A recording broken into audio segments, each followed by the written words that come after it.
México, diciembre del año 2016. Una sola palabra bastó para parar un país entero. Una sola frase, dicha frente a una cámara, convirtió una fiesta de pueblo en noticia mundial, en memes eternos, en una muerte, en amenazas, en un camión de lujo y sobre todo, en el trauma de un adolescente que solo quería cumplir 15 años. Hoy, 9 navidades después, sentamos en el banquillo al culpable número 1, al hombre que abrió la puerta y no supo cerrarla. Y para ello tendremos a un abogado experto en daños y derecho animal que nos dará su perspectiva al respecto. ¿Acaso hubo algún delito que perseguir? ¿Daño moral millonario? ¿O México simplemente se miró al espejo y le ganó la risa? Abróchense los cinturones porque este especial de fin de año de Leyes Pop va con vals incluido, así que comenzamos.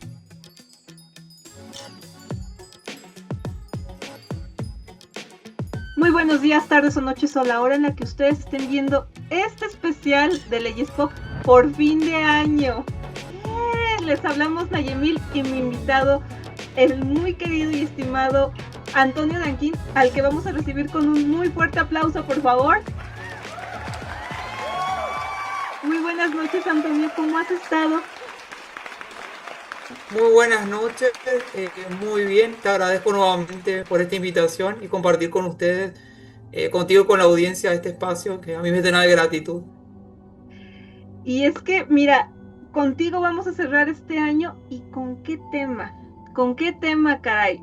Digo, ya escuchamos ahorita a muy grandes rasgos la introducción, pero vaya, este suceso que acaeció hace algunos años, ya casi una década, ya casi, de verdad que hizo reflexionar distintos sectores de la población, no solo en México, sino en diversas partes del mundo, por cosas que no habíamos logrado del todo dimensionar, si no es que se hizo presente un elemento muy clave que fue el factor del Internet.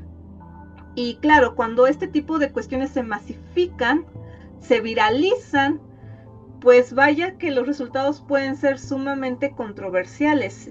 Y bueno, y como sabrás, amigo, pues yo creo que es parte de la cultura latinoamericana. Y bueno, para ir comenzando, amigo, sí me gustaría preguntarte, en Argentina en específico, ¿cómo se ven las fiestas de 15 años o 16 años? Así en general, ¿cuál es la connotación que se da? Y en general en Argentina ese tipo de fiesta está asociada a un ambiente familiar y a un ambiente de amistad, vinculado obviamente con una celebración única, que sería más o menos la etapa de la mitad de la adolescencia. Entonces, con eso más que nada se vincula y con cierta estética que también se busca reproducir, como el sueño, de cierta manera, el sueño del cuento de hadas de esa niña que empieza a ser mujer y entonces empieza a adoptar estas vestimentas más formales, determinados colores festivos. Básicamente está vinculada a esas cuestiones, a ese tipo de ambiente y suelen ser caracterizarse en general por el intimismo, salvo que fuera por la intimidad, salvo que fuera una figura famosa o pública, como el hijo de algún famoso. Sí, sin eso no tiene mucha repercusión pública o publicidad. Eso un poco sería el ambiente que se genera y los lazos que están detrás de esa celebración. Y mira que tú acabas de dar una palabra clave, que es la intimidad. Pero aquí la pregunta clave es, ¿existirá la intimidad y sobre todo existirá la privacidad en este entorno de la cuarta revolución industrial donde todo se puede viralizar en segundos? Esa sería la gran pregunta. Y de eso va a tratar este especial para cerrar con broche de oro este año. Y por ello elegimos hablar de un tema que en mi país tuvo una repercusión enorme, y ese tema fue el redoble de tambores. Y tú también, Trevor, por favor, redoble de tambores, por favor. 15 años de Ruby. Ay, Dios. A ver, aquí rápido, como ahora sí que como mujer, En algún momento pues también tuve mi fiesta de 15 años. Fue una experiencia inolvidable. Fue muy bonito, pero ahora lo veo ya como adulta y lo recuerdo con mucho cariño todo lo que fue la organización de mi fiesta, aclaro, porque solamente puedo hablar en este caso desde mi visión lo que pasé, ahora sí que en mi fiesta de cumpleaños. Pero creo que en términos generales no va a cambiar mucho mi perspectiva con las de otras quinceañeras, que empieza, ya sabes, desde el escoger el vestido, el, el salón o los adornos, los colores que tienen que ir a juego con el color del vestido, la temática, el vals, bla, bla, bla, bla, bla. Y bueno, hace algunos años, pues se dio a conocer un video, o más bien se hizo viral una invitación que, si me permites, voy a compartir en estos momentos para que revivamos juntos este momento. ¿Te parece bien, amigo? Sí, perfecto, Ok, compartimos el momento. ok, permítanme un momento. A ver, Mucho, mucho más tarde. ya se ve la pantalla, sí, ¿verdad? Sí, perfecto. Ok. Hola, ¿qué tal? Los invitamos este 26 de diciembre a los 15 años de nuestra hija, Rubí Ibarra García, en la comunidad de La Joya. Estará tocando el grupo Los Cachorros de Juan Villarreal, Los Indomables de Cedral, el grupo Innegable. En la comida estará tocando Relevo X y habrá una chiva de, creo que es de 10,000 pesos, el primer lugar, y ya otras dos, por ahí nos acomodamos. La misa es a la 1:30 de la tarde, en Zaragoza de Solís. Quedan todos cordialmente invitados. Gracias. Ah, caray. Bueno, pues creo que el señor fue muy claro cuando dijo que estaban todos cordialmente invitados, pero creo que es también fácil entender que cuando se refería a todos, se refería a todo su círculo personal, no a todos los que vieran ese mensaje a lo largo de México. Entonces, aquí sí me gustaría que observáramos cómo se dio este fenómeno, porque, vamos, ahora sí que tú lo estás viendo, Antonio. Ahora sí que el papá, desgraciadamente, si te fijas, subió el nombre completo de la quinceañera, la edad, obvio, porque ergo se entiende por la fiesta, la ubicación exacta donde se iba a llevar a cabo el evento, y pues ahora sí que toda la revelación de datos personales de su hija, que era menor de edad en ese entonces. Entonces, a mí me gustaría, para ya empezar a calentar motores, amigo, preguntarte lo siguiente. Si ya en el año 2016 existía alguna base legal para que Ruby, al llegar a la mayoría de edad, demandara a sus propios papás por daño moral y por violación al derecho de imagen, y claro está, por el indebido uso de sus datos personales, por favor. Sí, con relación a tu pregunta, vamos a señalar que tanto en Argentina, donde yo resido, como en el caso de San Luis de Potosí, donde se aplicaría el Código Civil, en ese momento había un régimen de daño que prevía el daño moral, la afectación, el malestar que le generaba esta exhibición, los riesgos que vos señalás de estar expuesta en redes, incluso a sufrir situaciones de acoso sexual o agresiones de parte de un adulto. Entonces el daño estaba configurado y la falta de previsiones de parte de los padres en lo referido a la exposición de la imagen y de datos personales. Por fortuna no ocurrieron mayores situaciones que podían haber tenido lugar tanto en redes como a nivel físico, al haber brindado tanto datos de geolocalización como de individualización de la misma. O sea, primero tenemos este régimen de daño y perjuicio o responsabilidad civil que guarda bastante semejanza tanto en el caso argentino como en el caso del Código Civil de San Luis de Potosí. Y tenemos que remontarnos también a la época, me quiero remontar, porque a la época que ella tenía la minoría de edad. Y en ese caso tendríamos que sumar también, porque esto es importante para concretizar el daño, que la legislación existente en materia de protección de la niñez en Argentina y también en México rige la Convención de los Derechos de Niñas, Niños y Adolescentes, donde, digamos, hay una protección muy relevante al desarrollo integral del niño, a la integridad psicofísica, y, digamos, en esta posición se pondrían en riesgo todas estas situaciones y este derecho también a que el niño viva en un ambiente de paz o viva dentro de la cultura de la paz, el cual también se vería vulnerado. Y después, tanto, vamos a decir, en el Código Civil de Potosí, hay normativas específicas o aspectos específicos que se refieren a los aspectos referidos a la integridad física y psíquica del niño que tienen que estar preservados en lo que se menciona y es un deber que integra en el caso del Código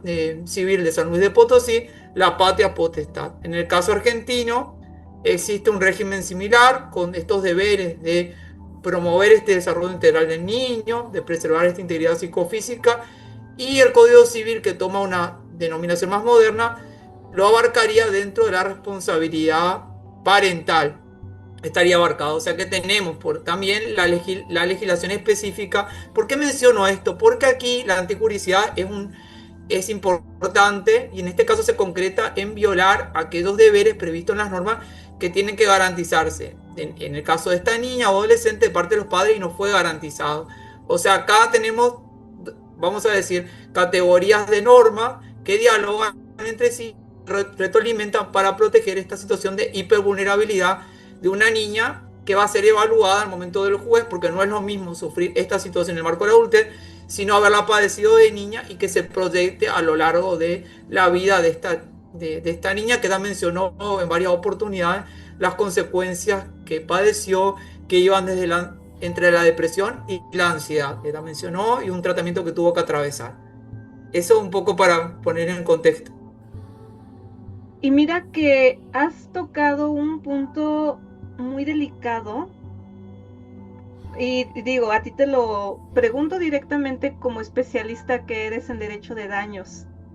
Porque desgraciadamente bueno, lo vamos a ir ahorita desplegando punto por punto, pero evidentemente hay muchísimas afectaciones, muchísimos daños que se observan aquí.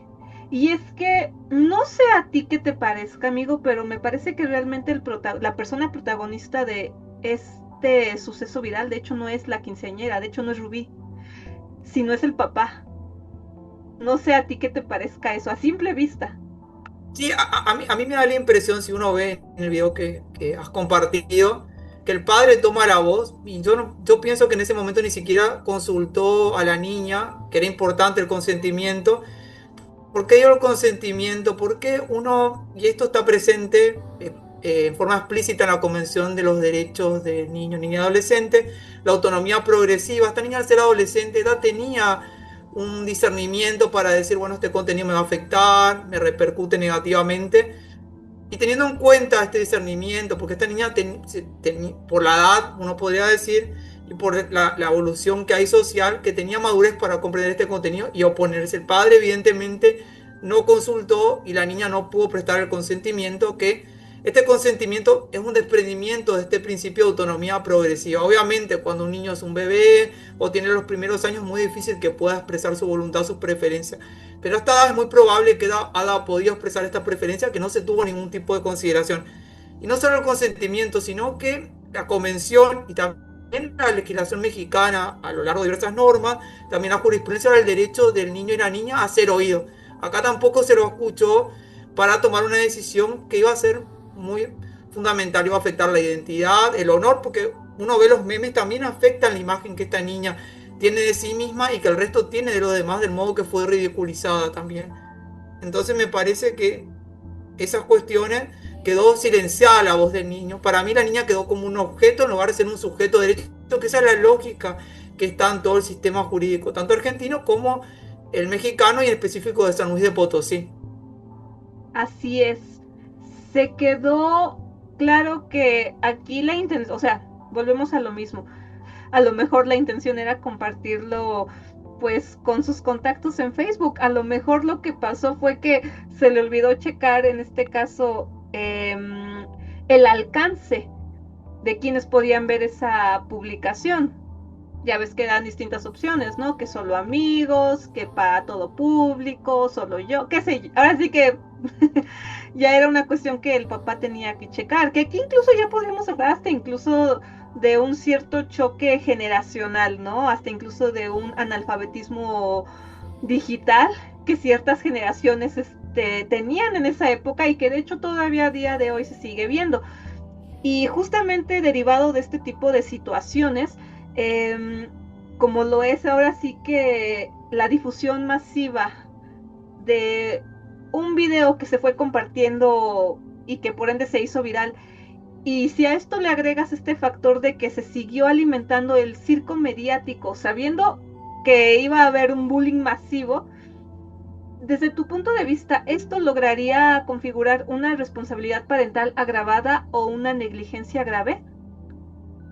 Sí, con relación a lo que me preguntas, yo pienso que hablaría de una irresponsabilidad parental en torno al incumplimiento de un deber básico, que es, o sea, primero garantizar el desarrollo integral, porque obviamente el desarrollo psíquico de un niño que se ve expuesto a esta situación, a agresiones, a memes, en una edad que también es muy importante, cómo uno es percibido por sus amigos, por su círculo, creo que en ese contexto era una violación a esta situación. Yo pienso que lo que manifestaste al inicio, quizá el padre no tuvo la intencionalidad de suscitar esta situación de sobreexposición al compartir estas imágenes, pero podríamos decir que hay una negligencia grave de parte del padre al haber omitido y no haber analizado el contexto o haber consultado, porque probablemente él no tenía este conocimiento de que está la posibilidad de que una red social sea abierta al público, se establezca restricciones a determinadas personas.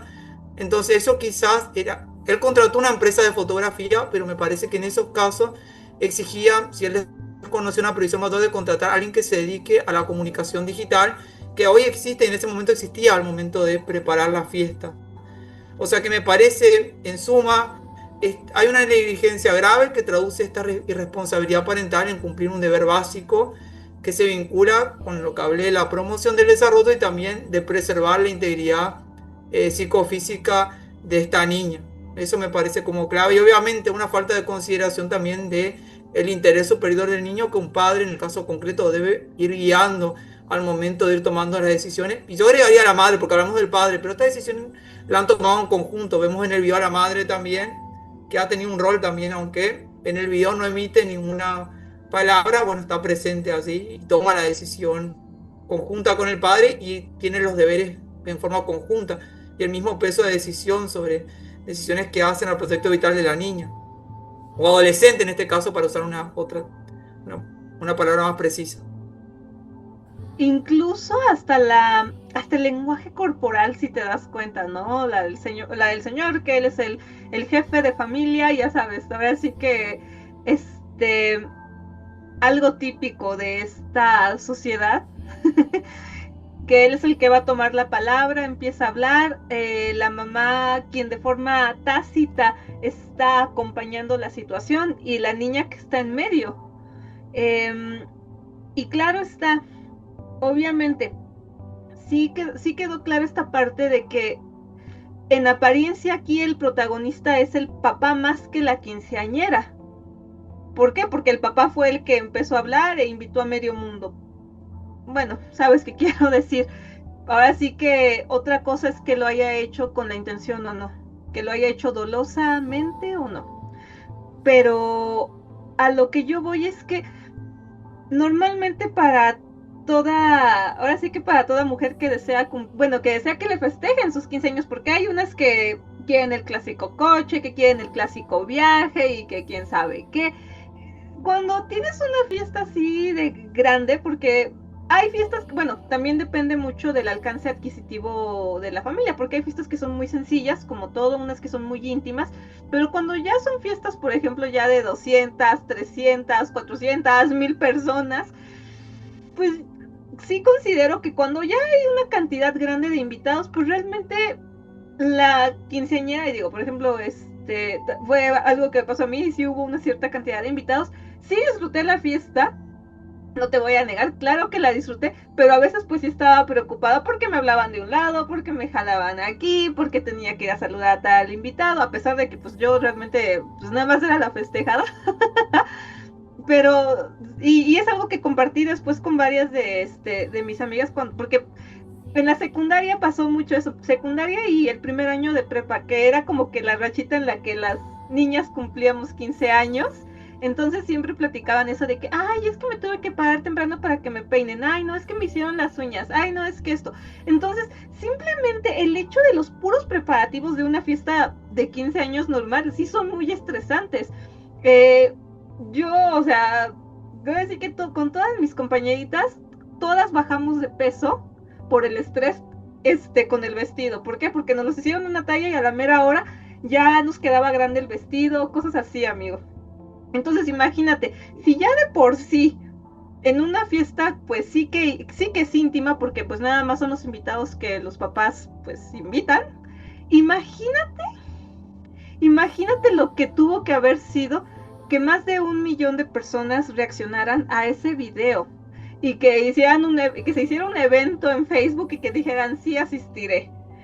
Entonces yo aquí te quiero preguntar, amigo, si desde tu perspectiva el estrés postraumático, el bullying a nivel nacional y me atrevo a decir que internacional, así como la pérdida total de intimidad en un día tan simbólico, tan bonito, pueda ser cuantificable como daño moral, en este caso que se pueda indemnizar. Sí, yo considero primero, me parece muy claro y ella lo menciona. Vamos a señalar varios aspectos. Primero ella dice, yo no quería la fiesta de 15, yo me hubiera ido lejos, me hubiera viajado. Lo primero eso. Ahí hay una primera situación de estrés porque el padre prácticamente, como bien mencionas, le impuso esta celebración.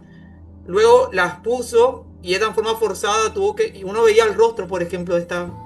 Yo menciono lo que es visible primero. Uno menciona la situación de estrés, de desagrado frente a esas cámaras o periodistas cuando tenía que abrirse paso para la ceremonia religiosa, luego para el baile. Se veía esa situación de incomodidad, de estrés en los gestos, en los movimientos y cierta situación de tensión que se veía en el rostro. Después vemos que otras cuestiones que hacen a tener en cuenta es también la situación que ella habla de ansiedad y de depresión, que ella misma la reconoce, la asume, y hubo un diagnóstico y hubo un tratamiento. O sea que ahí, además de daño moral, hubo un daño psicológico que para algunas legislaciones y hay cierta jurisprudencia se le otorga autonomía como otra categoría de daño. O sea, habría un daño moral cuantificable, habría un daño psicológico cuantificable. Obviamente se pueden diferenciar ambos daños, pero están interconectados porque si uno tiene alguna afectación de la psiquis va a tener un malestar, va a tener un sufrimiento, va a tener una afectación de sentimientos propios de esa condición, más allá del estrés concreto que vivió en ese momento y que se proyectó, por lo que entiendo, muchos años. A la fecha ya dice que vive situaciones de ansiedad. Esto, vamos a decir, son elementos que permiten la cuantificación. Ahora surge un problema. El daño moral es bastante complejo de cuantificar. Muchos hablan, el daño finalmente es lo que dice el juez, se cuantifica a ojo de buen cubero. Pero en Argentina, yo esto tanto no lo veo en México, en Argentina, cuando se habla de daño moral, se incorporó la función de satisfacción o satisfactiva. O sea, dice, cuando se otorga el resarcimiento, debe generar una satisfacción de placeres que logre neutralizar esa situación de malestar. ¿Y cómo se puede establecer eso? Generalmente lo que hacen los jueces, o toman, por ejemplo, determinados parámetros objetivos, consideran tanto tiempo de tratamiento, requerirá de tantos años esta persona, voy a considerar esta situación para prever o cuantificar la situación de satisfacción que puedan neutralizar esta situación. U otra opción que ha ocurrido en los jueces, pensar esta persona, según ciertos testimonios, según cierta prueba ofrecida, tiene determinados gustos por el arte, o sea, financiar una actividad artística o algún viaje.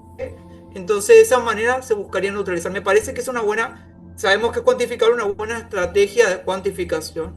En el caso de México vi que alude a ciertas circunstancias, obviamente aquí la edad es importante, la situación que se proyectó en el tiempo de exposición, que no se limitó a ese momento, sino que fue por un periodo bastante extenso, yo diría de años, y a la fecha todavía yo creo que hay una repercusión porque los memes aún se mantienen en varios sitios. Incluso hay videos que esa adulta hoy al ver seguramente le genera una situación de malestar. Creo que todas esas situaciones van a ser evaluadas en el caso concreto, y la situación de imposición me parece también que es importante ser tenida en cuenta para evaluar el daño que se generó de parte de la actitud del padre. Incluso por ahí quizás no lo haría el juez, pero sería importante que un asistente social viera cómo es el comportamiento, cómo funciona en la familia, para ver en qué punto el padre también toma estas decisiones, como vos decís, con una fuerte impronta, las impone, porque eso también genera una repercusión diferente de un padre más abierto que, vamos a decir, democratiza las decisiones. Entonces ese elemento también sería importante para a los efectos de cuantificar y contextualizar el daño moral. Y vaya que ahorita que estás tocando este punto del daño moral, desgraciadamente se piensa que si no hay un daño material, algo que se pueda percibir de manera tangible, algo que repercuta en tu patrimonio, o sea, si no lo ves, no existe. Es esa clásica de si no veo, no cuenta, ¿no? Pero ¿qué pasa con lo que está dentro de uno? Con los traumas, bueno, así que vaya, ¿no? La memoria traumática, no por nada existe toda una área dentro de la medicina y de la psicología que se encarga incluso de estudiar al trauma tal, así como tal. Entonces, evidentemente esta situación pues fue traumática para Rubí y también para su familia, hay que decirlo. Y no solamente me refiero a sus papás, sino a sus tíos, a sus primos. Tuve la oportunidad en la semana, amigo, de ver algunas entrevistas que les hicieron a los tíos de Rubí, que algunos creo que vivían en Estados Unidos y pues ellos estaban invitados de por sí a la fiesta. Pero cuando empiezan a platicar, pues sí se les ve, vamos, la actitud así como de, más que de gusto, si me lo permites, amigo, de incomodidad. No Sí, sé si sí. tú tuviste esa oportunidad como que de ver Sí, así algunas entrevistas, pero sí se veía mucha incomodidad. vi la entrevista que le hicieron a uno de los tíos, que él decía que no quería hablar con la prensa, que pedía que se retire y que respeten a la familia. Después vi la situación cuando al día siguiente de la fiesta fueron a consultar al padre, y a los tíos tampoco quisieron recibir a la prensa, y se veía la incomodidad aún frente a visitas que recibían. Yo imagino que de pobladores o vecinos. Así que yo vi la incomodidad en gestos, pero también en expresiones que no, de no querer dialogar con la prensa después de toda esa situación. Y es que creo que aquí estamos tocando una fibra muy delicada y una cuestión muy seria como lo es el acoso. Entonces, desgraciadamente a esta familia, si me permites, los usuarios en internet ahora sí que convirtieron a esta familia, me parece que en memes vivientes y obviamente en objetos de burla a nivel masivo. Entonces, bajo tu percepción, el hecho de que los hayan reducido a simples objetos de burla, tanto a ellos como a este acontecimiento tan íntimo, desde tu perspectiva, ¿sí configuraría ciberacoso o violencia digital incluso antes de la ley Olimpia, tal como la conocemos hoy? Sí, primero la cuestión, digamos, voy a centrarme primeramente en la víctima fundamentalmente y su condición de mujer. Antes de la ley Olimpia, tanto en Argentina como en México, la principal herramienta era la CEDAW, esta comisión para la eliminación de toda forma de discriminación hacia la mujer. La legislación no prevía esta violencia digital, y lo que hacían en muchos casos, mediante una interpretación sistémica, se apelaba a esta norma. Incluso en Argentina, en la Constitución, hay previsiones específicas referidas a acciones positivas con relación a la discriminación de sectores vulnerables, mencionar a la mujer. Y entonces se adoptaban algunas medidas para salvaguardar, que podían ser medidas autosatisfactivas, dentro de alguno que otro proceso de daño y perjuicio, alguna medida cautelar, hasta tanto se resuelva para impedir que se agrave esta situación de daño. Pero era en el marco, no había un proceso específico, ni tampoco había un tipo penal específico. En Argentina, en forma reciente, hay una versión de la ley Olimpia Argentina donde se incorporó la violencia digital. Ahora se habla de violencia analógica y de la violencia digital hacia una mujer, que en este caso estaría abarcada, que puede ser en el ámbito económico, puede ser físico, puede ser psíquico, y así en cada una de las aristas que integren la personalidad.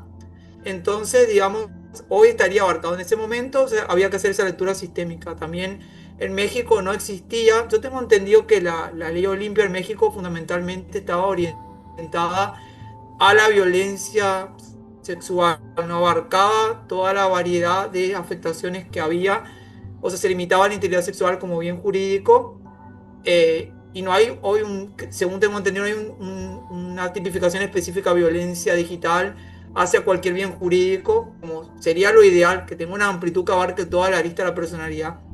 En Argentina sí existe esa posibilidad porque hay una ley de violencia de género donde se establecen estos tipos y uno probablemente frente a esas situaciones acudiría a acciones específicas constitucionales, por ejemplo, una acción de amparo, o podría ocurrir el mismo daño y perjuicio digamos, acudir a acciones que en el medio que se resuelva el proceso y se acredite este daño, busque evitar el agravamiento como será medida cautelar. Y también en Argentina, y esto es muy propio del derecho argentino, amén de la función resarcitoria del daño o de daños, hay una función preventiva y se consagra una acción de prevención de daños. En Argentina, si se tienen estos daños por la violencia digital, uno podría interponer esta acción. Habla de un interés legítimo, esta niña hay un interés legítimo porque ve afectado el honor, la imagen, la privacidad, entre otros bienes, y la imagen, entre otros bienes jurídicos. Yo diría hasta la misma dignidad, que es mencionada en el Código mexicana como Argentina, como un bien jurídico. Esto uno podría discutir después de un principio, o un bien jurídico. Más allá de eso, uno podría acudir a esta acción específica en el caso argentino.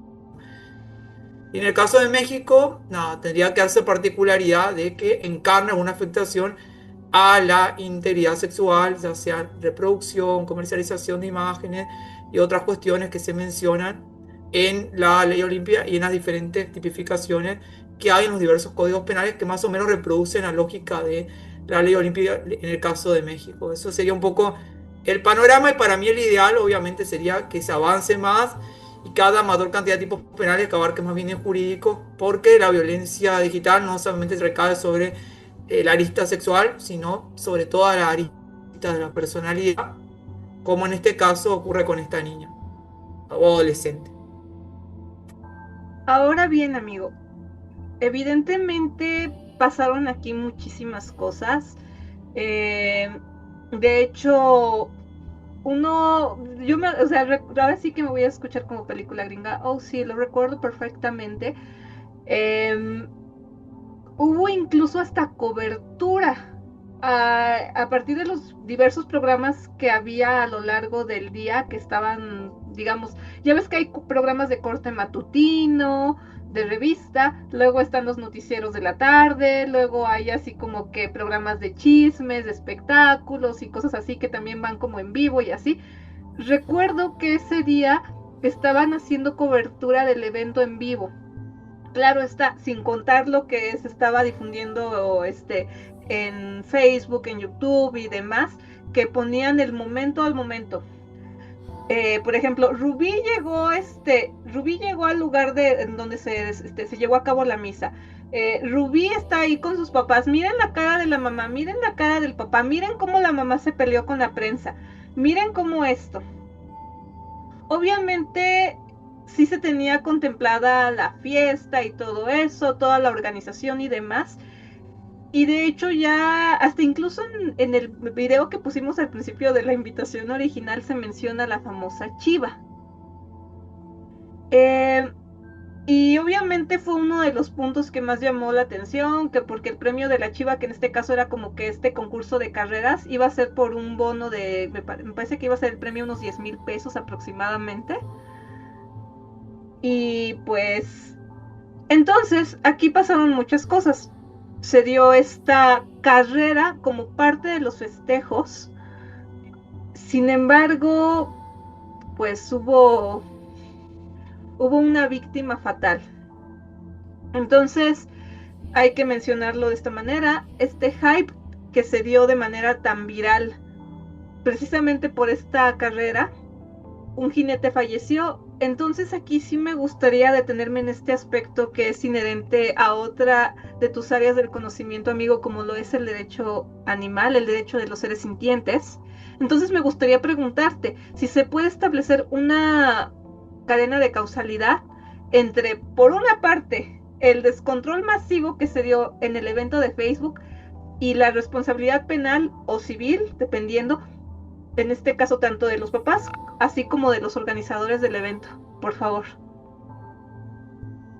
Sí, primero para mí lo clave es ver la planificación que hubo del evento y si se adoptaron las medidas de seguridad suficientes para prevenir situaciones. Evidentemente, por lo que dan cuenta varios medios, no hubieron medidas de seguridad suficientes, hubo que acudir incluso a autoridades estatales, policía federal, la policía local, pero aún así eso resultó ser insuficiente, los controles también, parece que incluso, vamos a decir, las barreras que había en la carrera tampoco eran suficientes para contener al público, todos esos elementos vamos a decir que fallaron en alguna medida y contribuyeron a que tenga este desenlace fatal. Entonces nosotros aquí podríamos hablar probablemente no de una situación dolosa, pero sí de una situación culposa de parte de los organizadores sobre todo, y los padres parecería que en forma conjunta organizaron el evento, porque en los medios no resulta claro si la empresa organizó o los padres, parecería que en forma conjunta hubo una especie de articulación informal en lo referido a la organización. Entonces ahí habría una responsabilidad por un delito culposo, que sería un homicidio culposo, que está vinculado a la omisión de las medidas que se orienten la obligación de seguridad dentro del evento, que recae sobre los organizadores, y posibilitó este hecho fatal que encuadra en un tipo penal, pero también una situación dañosa en lo que se refiere a los daños y perjuicios. ¿Por qué? Porque en el derecho de daños también se resalta que sobre los organizadores, por el provecho económico que obtienen, en este caso, los padres también obtuvieron beneficio económico, hubieron varios sponsors y determinadas cuestiones. Ese provecho económico también se sostiene o se basa en una situación de riesgo que generó eso. O sea, en esta carrera que hubo, era una situación de riesgo que requería muchísimo cuidado y recaudo, y por la gran cantidad de presencia de personas que superaban lo esperado, evidentemente esas previsiones no se adoptaron y, digamos, se afectaron a todos los espectadores, incluso a la prensa, quedaba expuesta a riesgo. Solamente hubo el fallecimiento de este jinete, pero yo imaginaba las situaciones de que el caballo se desborde y termine golpeando en ese desplazamiento, incluso el cuerpo de un salto, y golpee a varios de los espectadores presentes. Incluso uno podría imaginar en ese caso, al haber un organizador, en este caso no cobraron vamos a decir, el evento, pero uno podría imaginar una relación de consumo, donde también hay una situación de mayor vulnerabilidad de parte de los espectadores, en este caso si existiera esa situación. Entonces creo que esa omisión fue fundamental de esa obligación de seguridad por no haber realizado una coordinación adecuada, haber dispuesto barreras suficientes, disponer del personal suficiente de seguridad, contribuyó a que tenga lugar esa situación. Incluso las situaciones ruidosas, uno veía que los equinos estaban en una situación de tensión ya desde el inicio de la carrera también. Yo por eso creo que hay una responsabilidad penal en razón en lo que se refiere al homicidio culposo y un ilícito civil en razón de esta omisión que se funda en la culpa, pero hay que tener en cuenta que en el derecho de daño, vamos a decir en estos casos, cuando hay una situación de riesgo, una cosa riesgosa, porque los animales se los considera cosa para el Código Civil en su mayoría, esa situación de riesgo responde más allá de que exista culpa o no, uno crea el riesgo, responde por ese riesgo que se creó. Hay un factor objetivo, es la cosa riesgosa o la situación de riesgo que se da por determinadas circunstancias, y uno responde por eso que crea y obtiene un beneficio económico. Ese sería el esquema. Es que me dejaste ahorita pensando, porque sí es cierto que todavía se tiene esta connotación de que los animales son vistos como cosas en general para el derecho. Claro, se ha estado evolucionando el pensamiento, ya se le ha estado dando en los últimos años ciertos estatus dependiendo la legislación, el sitio en el que, por ejemplo, estén ciertos animales, Por ejemplo, en Palacio Nacional, aquí en México, a los gatos que están allí se les considera como activos, activos con una especie de connotación muy especial. Aquí voy a poner ahorita en pantalla cuál es la denominación exacta a nivel jurídico que se les da a estos animales.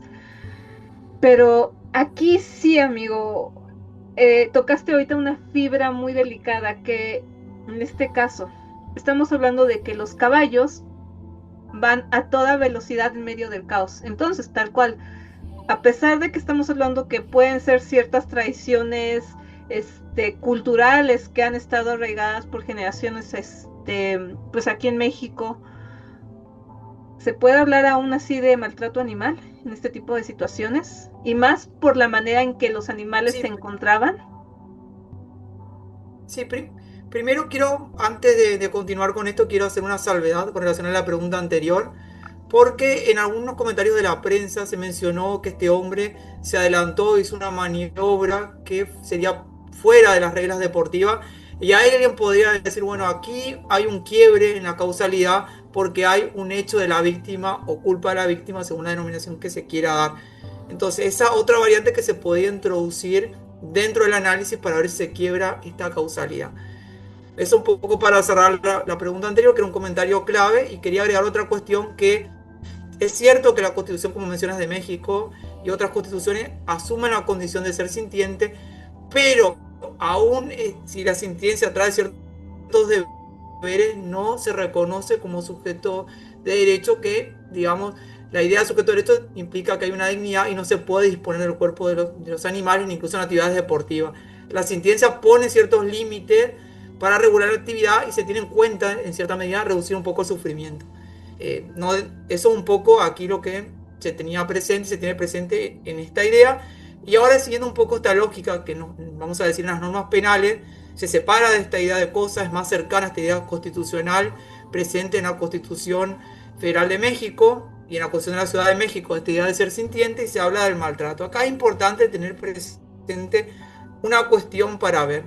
Hay varios códigos penales en México que prevén solamente delitos dolosos. En este caso, probablemente no hay un dolo de parte, vamos a decir, del jinete, de los organizadores que quizás no garantizaron las condiciones para que este animal no se estrese, porque no resulta claro si la relación del animal fue producto del estrés que se generó por toda esa presencia, por los ruidos, por toda esa presencia y esa luminosidad.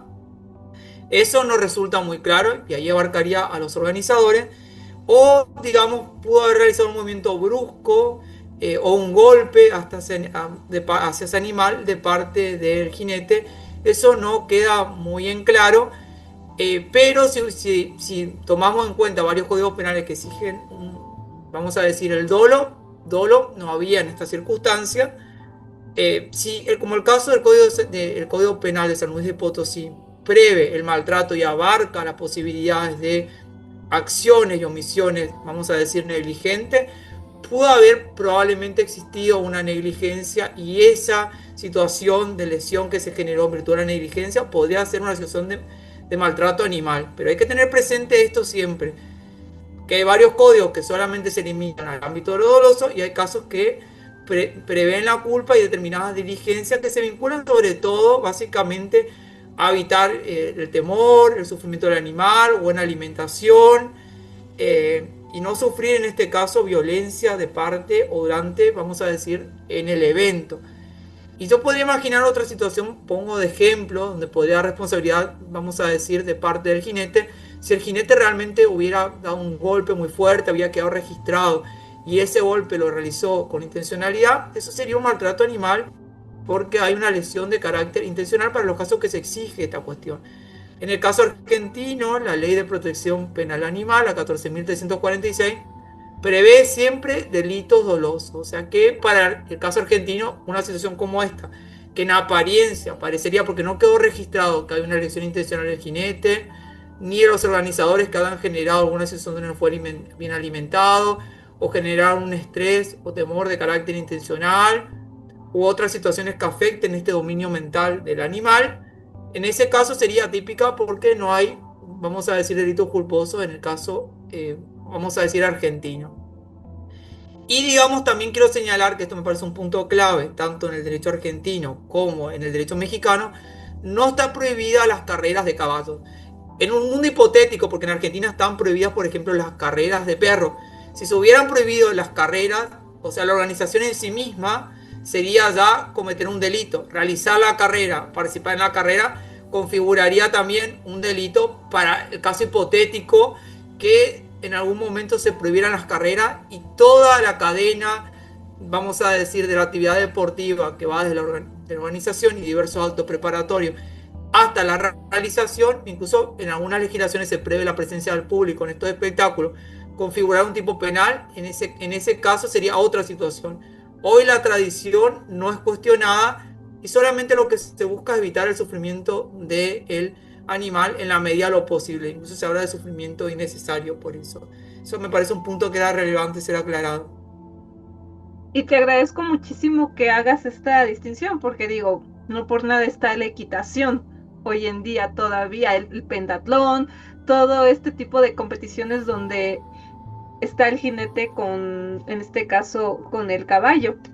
Entonces, de verdad que sí te agradezco muchísimo que sí por ese lado sí nos hayas dado esta perspectiva tan interesante y fíjate, aquí incluso hasta tocamos temas de derecho comparado, cómo hay ciertos puntos que bajo la legislación de tu país se observan y que yo creo que a día de hoy en México también se están dando avances muy interesantes, sobre todo con esta cuestión que tú bien tocaste, que es el hecho de evitarles a nuestros animales de compañía, como aquí al CEO de este canal, que no se ve ahorita mucho, pero aquí está el señorito Trevor Bebé, lo estoy tocando ahorita, no se ve, ¿verdad? Mucho. Yo creo No, que es Trevor está invisible, comparte los poderes de la es mujer que, invisible.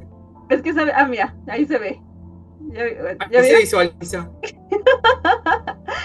Sí, aquí ha estado el señorito, pero justamente lo que se trata siempre de hacer es justamente evitarles el sufrimiento en la medida de lo posible. Que claro, lo idóneo sería que no sufran, ¿no? Pero pues también hay que tener en cuenta que no vivimos en una utopía, ¿no? Sino el mundo en el que estamos, las cuestiones, las costumbres, las tradiciones y demás, aunque en este caso, pues a la par que hubo, porque aquí pasan muchas cosas, ¿no? Es que es extraño todos los acontecimientos que fueron pasando de manera paralela durante la celebración de los 15 años. Porque fíjate, porque la carrera no crean que se dio allí en la pista, mientras estaba la quinceañera allí, no. Se dio en un sitio aparte, pero o sea, era como parte del evento, pero no fue allí mismo donde estaba la quinceañera bailando con ahora sí que con los invitados y demás, no, sino el evento era simultáneo a. Entonces, por un lado podías ver los escenarios con los grupos que iban tocando de manera simultánea ahora sí que para agasajar, para amenizar el evento, pero por otro lado se estaba dando la carrera, por otro lado estabas viendo las filas de coches que estaban así llegando desde distintas partes de la República solo para entrar ahora sí que a la fiesta, a este magno evento. Pero también había una cobertura mediática enorme, que no solamente, reitero, no solo se estaba llevando a cabo por medios nacionales, sino también por medios internacionales. Y es aquí cuando vemos como la BBC de Londres, la CNN de Estados Unidos, The Guardian y obviamente cientos de influencers mexicanos y extranjeros difundieron el nombre e imágenes de esta menor de edad, de esta adolescente, obviamente sin verificar el consentimiento, más allá de las cuestiones legales y todo esto. Entonces, aquí sí me gustaría preguntarte, porque digo, que no sé si tú alcanzaste a ver, por ejemplo, Telemundo, Univisión y demás, ¿no?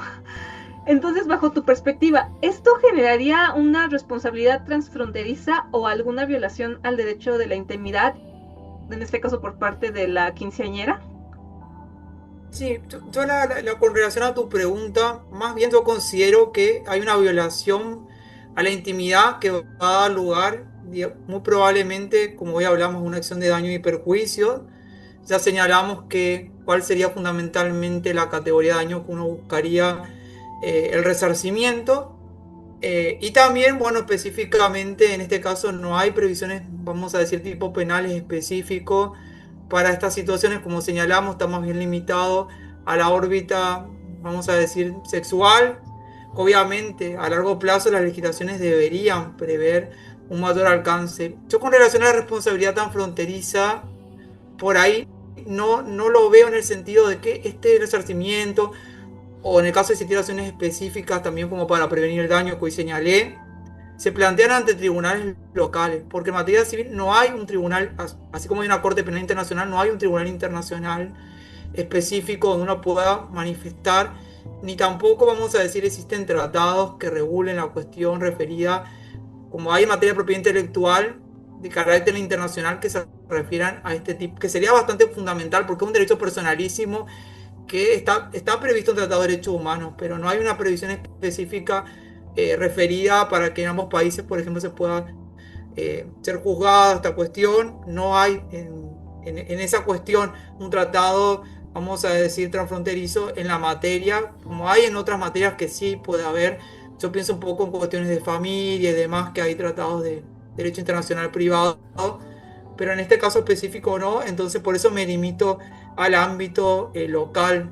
O sea, si Rubí se hubiera presentado, probablemente, vamos a decir, como ella tiene una incapacidad de hecho, con la representación de sus padres para reclamar a estos medios los daños que surjan de este daño a la imagen y a la intimidad, que fue de parte de estos medios. Eso sería un poco el panorama que yo veo. Y vaya que sí se da aquí un conflicto de leyes sumamente delicado. Sumamente delicado. Yo creo que si un juez hubiera llevado esta causa, o sea, imagínate, para ver qué regla aplicaba, para ver el contexto, para ver cuál era la legislación que más convenía aplicar. Ay, no, de verdad. O sea, y aquí incluso te iba a hacer esta siguiente pregunta, pero yo creo que se sobreentiende, porque en este caso, digo, los medios de comunicación, a final de cuentas, siguen siendo personas morales. Entonces, se entiende lo mismo, por ejemplo, en el caso de marcas como Coca-Cola, como Grupo Carso y demás, que también de hecho comercializaron. Digo, no sé si te tocó ver diversas notas en las cuales había, ahora sí que como decimos aquí en México, sacaron su rajita, aerolíneas, marcas de autobuses y demás, que decían, si tú vas a San Luis Potosí, ¿cómo decían las invitaciones? Obtienes un 30% de descuento si vas a San Luis Potosí a los 15 años de Rubí, o vas a los 15 años de Rubí, te regalamos esto, vas a pedir una pizza, aprovecha la happy hour y quién sabe qué. Entonces, obviamente estaban comercializando con la imagen de ella. ¿Por qué? Porque se estaban aprovechando, en este caso, pues de este evento, básicamente para sacar, reitero, como dicen aquí, su tajada, su rebanada de pastel, ¿no? Entonces, bajo tu percepción, así como que a muy grandes rasgos, ¿esto hubiera sido ilícito civil o ya de plano un delito a día de hoy? Si, digamos, si hubiera pasado este evento hoy, por decirlo así. Sí, yo pienso que con relación se hubiera ocurrido esto al día de hoy. Primero, yo señalaría un ilícito civil por la afectación que hay a los bienes jurídicos que hoy hablamos sobre todo de la identidad, hablamos de la imagen, e incluso la dignidad. Yo señalaría una situación que agrava más la cuestión que vos bien la introdujiste, porque estas marcas lo quisieron identificar su producto directamente con Rubí. Rubí ya era directamente el servicio o el producto, y tenían un provecho económico. Eso también agrava aún más la situación. Y con relación a la tipificación penal, nos encontraríamos con el problema que la ley Olimpia, digamos, de México, y las presiones que hay en Argentina, más que se centran siempre y hay esta limitación en torno a la arista sexual. Y en este caso no hay una afectación sexual en lo que se refiere a la imagen, salvo que su imagen hubiera utilizado para un producto de esa categoría. Ese es el problema que yo veo. Sí, probablemente en casos específicos como el argentino, que incluye la violencia digital, uno podrá ocurrir acciones para, digamos, prevenir esta situación o lograr el cese de esta situación. e incluso ejerciendo, en Argentina no está previsto específicamente el derecho al olvido, diciendo, bueno, lo intimo usted que deje de hacer uso de esta imagen. En Argentina y en México tampoco está previsto el derecho al olvido para ordenar una compañía o alguien que deje de hacer uso de esta imagen, si en la Unión Europea está previsto. Y bueno, esa posibilidad también estaría, pero más que nada es una construcción jurisprudencial, esa cuestión de ejercer este derecho. Y vaya que tocaste un tema muy delicado, que es el derecho al olvido, que aquí podríamos incluso entrar a otras discusiones que ya sería como un poco salirnos del tema que nos atañe, como por ejemplo ver quiénes fueron los que movieron o tenían la intención de que existiera precisamente el derecho al olvido, porque si bien tiene actualmente una connotación muy noble, que es precisamente que tu imagen, digamos, ya no aparezca en internet, que ya no seas recordado, y que bueno, con esto se eviten cuestiones como es el ciberbullying y demás, etcétera, etcétera. No se nos debe de olvidar que este tipo de derechos de hecho fueron originados precisamente por intereses, en este caso de pues de particulares con muchísimo poder, Disney. Entonces, no se nos debe de olvidar que aquí sí estamos tocando como que, vamos, ciertos intereses, en este caso, de una empresa enorme como lo puede ser en este caso FEMSA, que aquí en México, digo, no sé si en otras partes de Latinoamérica, pero aquí en México FEMSA es quien maneja Coca-Cola, contra una familia que, ok, son agricultores, son ganaderos. No se nos debe de olvidar que este municipio en específico, voy a poner el nombre correcto, me parece que es La Joya, tiene un nombre completo, pero lo voy a poner aquí, este poblado de La Joya, de hecho es un poblado muy humilde. De hecho, la composición de su población está, bueno, está dada por agricultores, por ganaderos, por población indígena. En algunos lados, de hecho, ni siquiera había luz eléctrica porque ocupaban paneles solares y todo eso. Y curiosamente se empezó a regularizar esta situación porque políticos, que ya ahorita vamos a llegar a ese tema, porque es muy escabroso, pero justamente todo el mundo quiso sacar su rajada de los 15 años de Rubí. Entonces empezaron a mágicamente arreglar los problemas, en este caso del alumbrado público, de la instalación eléctrica y todo eso, ¿no? Entonces aquí sí hay que ver qué interés es el que pesa más, si el de un particular con los bolsillos llenos o el de una familia, ¿no? Y digo, a esta familia pues a todos se les cosificó básicamente y se les convirtió en un objeto de burla. No sé a ti qué te parece, amigo. Sí, yo pienso primero que obviamente va a haber un conflicto aquí de interés porque la empresa seguramente va a alegar que se afecta a su derecho de comerciar un servicio, probablemente va a alegar, como defensa va a decir la misma familia viralizó la foto, la expuso, nosotros solamente tomamos una imagen de una situación de sobreexposición que nosotros no participamos, sino los propios padres, o sea, van a alegar esas situaciones muy específicas que hay en torno a esta víctima. Pero, digamos, por el otro lado, como para hacer el balance contrapuesto, hay que tener en cuenta esto. No hubo consentimiento, esta niña era ya adolescente, tenía esta oportunidad en virtud de la autonomía progresiva. En Argentina incluso se considera que a partir de los 13 años, y uno puede hacer una interpretación extensiva, para que se practiquen determinados tratamientos médicos no invasivos, se considera que tiene discernimiento. Bueno, aquí también algo que afecta a la imagen, uno podría decir tiene discernimiento.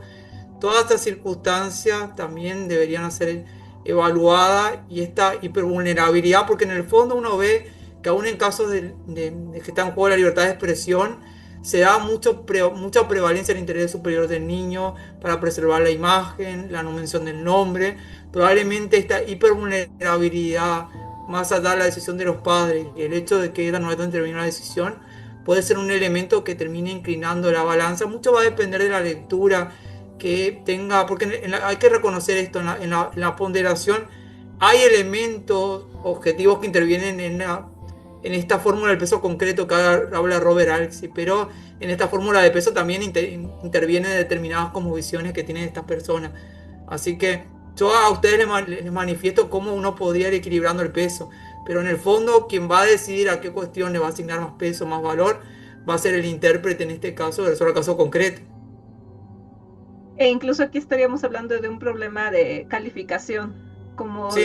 sería Neil McCormick incluso, ¿no? Ya fíjense cómo parece que este caso en apariencia se ve como un caso viral, como un caso pues hasta burdo, porque en serio se le dio esa connotación. Si tú hubieras visto los comentarios que había en internet, en todas las redes sociales, clasistas, racistas, no, o sea, te hubiera espantado de verdad. O sea, nadie quería ser Rubí en ese, no ese día, sino al día siguiente.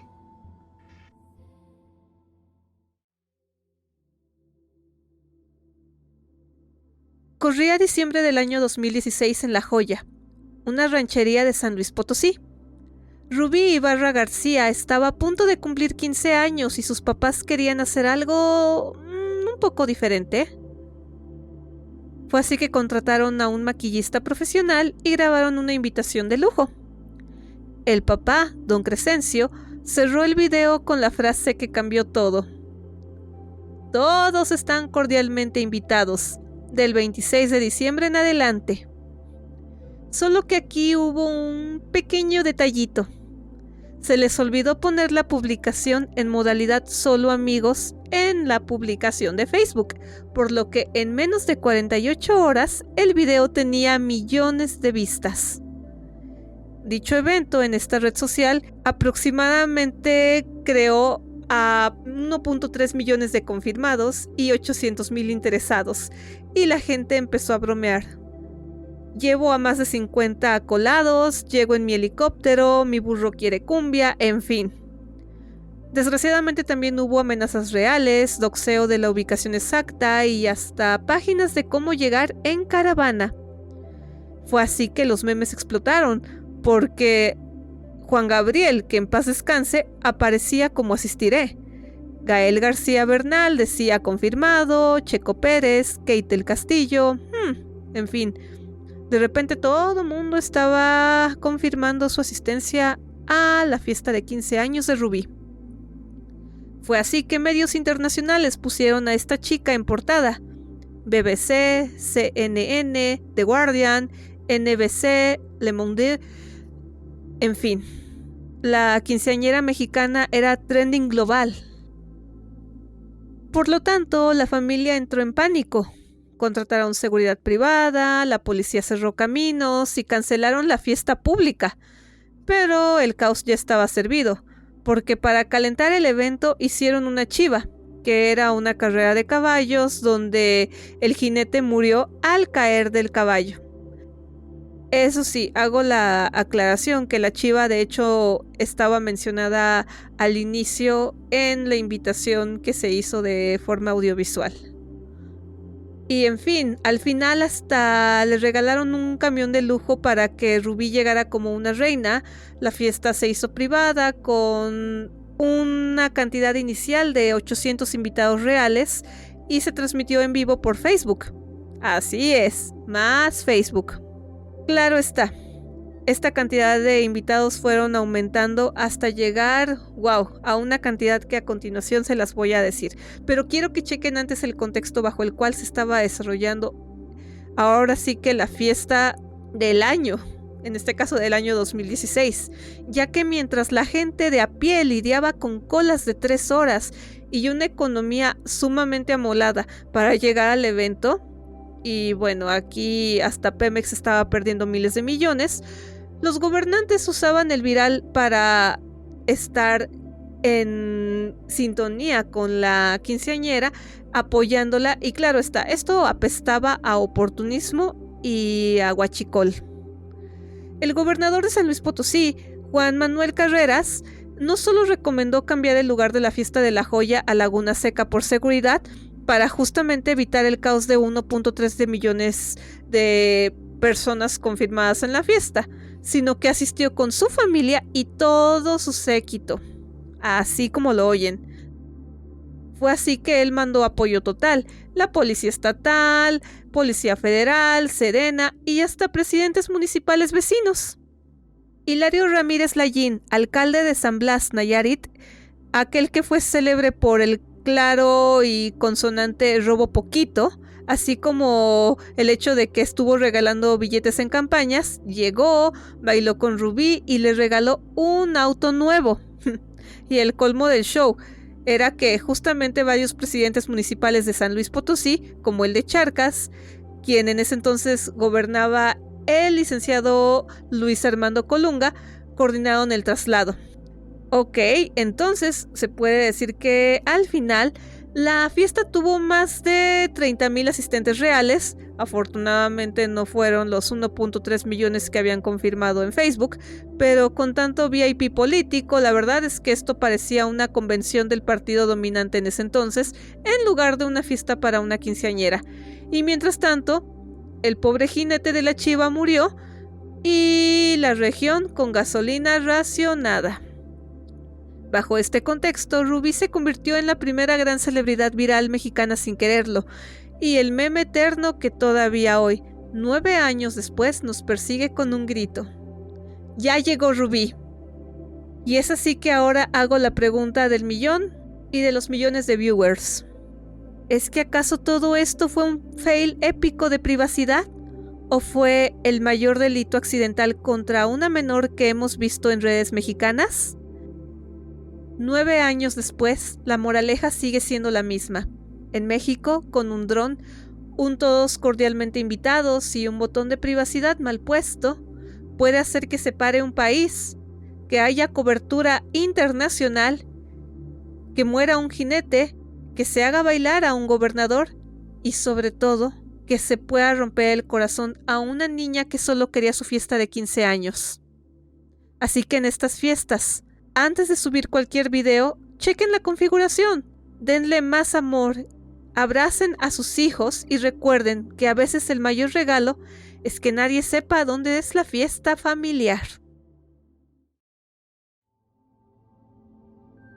Pues fíjate, amigo, creo que hemos estado abordando ahorita distintos puntos. Hemos pasado un poco sobre la responsabilidad del papá, un poco sobre los daños que tuvo Rubí.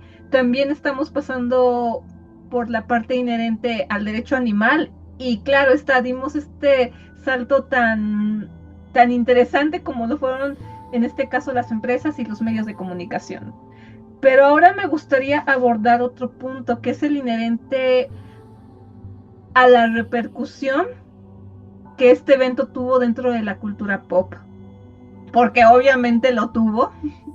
Entonces, fíjate cómo inició todo. De hecho, hasta hicimos este comentario en un principio, que solamente fue por un error, en este caso, al momento de compartir la publicación. El papá o quien haya hecho esta publicación haciendo la invitación, en lugar de darle a un evento, en este caso como privado, como solo amigos o solo tales personas, pues no. Pues ahora sí que se compartió de manera pública y pues muchos se autoinvitaron. Entonces, este pequeño error de su padre, o de los padres, mejor dicho, hizo colapsar la tranquilidad de toda una comunidad, en este caso la comunidad de La Joya. Pero, desde tu perspectiva, este sería un ejemplo de cómo un acto individualista, por ejemplo, que ya ha sido retratado por autoras como Anne Ryan, podría generar un caos colectivista hoy en día y también en ese momento en la era digital. Con relación a lo que mencionaste ahí, Rand, Eda aclarar esto cuando Eda menciona esta especie de individuo racional y creativo, como que este individuo genera un equilibrio entre la comunidad. En este caso, como una idealización de la individualidad. Y creo que hay una romantización primero con relación a lo que es que en esa época, sobre todo hoy en día, se tiene más en cuenta de lo que es Internet, porque se piensa que Internet democratiza la voz, que alguien, se escucha a un periodista mexicano en una de las notas decir, bueno, en Internet, a diferencia en un régimen feudal donde el siervo no podía tomar la palabra, acá puede tomar la palabra cualquiera. Hay una idea de que se conforma una comunidad democrática, pero en realidad Internet tiene, y vos bien lo señalás, este rasgo desestabilizador y este rasgo de generar una mayor polarización, que eso muchas veces no se tiene en cuenta. Carl Sunstein y el mismo Bauman señalan que a veces en Internet se busca un sustituto de la comunidad, pero muchas veces lo que en realidad en el fondo hay es fragmentación de voces y voces afines, muchas veces voces violentas, morbosas que se nuclean. Yo pienso que en este caso se nuclearon toda esta serie de voces, intereses muy similares. Pienso que hay núcleos, fragmentaciones que se nuclean y generan este caos y esta mayor fragmentación en la comunidad, poniendo, ya hablamos de los riesgos que ponen a la niña, pero los riesgos que ponían a la misma comunidad por el intenso movimiento que hubo, que afortunadamente no hubieron accidentes de tránsito, ni hubieron enfrentamientos por otras personas ajenas a este pueblo que tiene cierta tranquilidad. Riñas podía haber habido también, auspiciado por esto, por el morbo, por esta fragmentación. Entonces son cosas que no se tienen en cuenta, esta cuestión de que más que construir comunidad, muchas veces lo que uno difunde en redes sin el suficiente cuidado puede favorecer esta polarización y este incremento de estas voces violentas y que finalmente suelen ser invasivas de aspectos de la personalidad en este caso. Yo creo que en ese caso fue un poco lo que pasó, y de hecho si uno se pone a ver de fondo, quizás se lo ve como algo positivo, por ejemplo, las revueltas en el mundo egipcio, donde a partir de cierta difusión en redes se generaron movilizaciones y hubo movimientos disruptivos, pero lo que no se tiene en cuenta es que ese momento todas esas voces eran muy diversas. ¿Qué pasó con la caída del gobierno? Y nuevamente se sumió al caos porque no había una uniformidad, no había un consenso tampoco en ese caso, y hay un caos colectivo político quizás no fue analizado en tanta profundidad, porque cayó un nuevo gobierno, hubieron hermanos eh, de la hermandad musulmana, perdón, que se mencionaba, determinados militares que también buscaron alternar el poder, y a la fecha todavía predomina esta fragmentación y Egipto se va recuperando del caos. Menciono esto porque también políticamente va generándose caos. Acá también Internet generó un caos en la comunidad y quebró la armonía mediante este mensaje porque se introdujeron intereses diferentes a la comunidad y a veces contrapuestos a la misma comunidad en lo que se buscaba. Eso era un poco lo que quería comentarle. Ay Dios, es que sí, sí está muy escabroso este tema, ¿no? Porque de verdad que sí, sí da para muchísimo.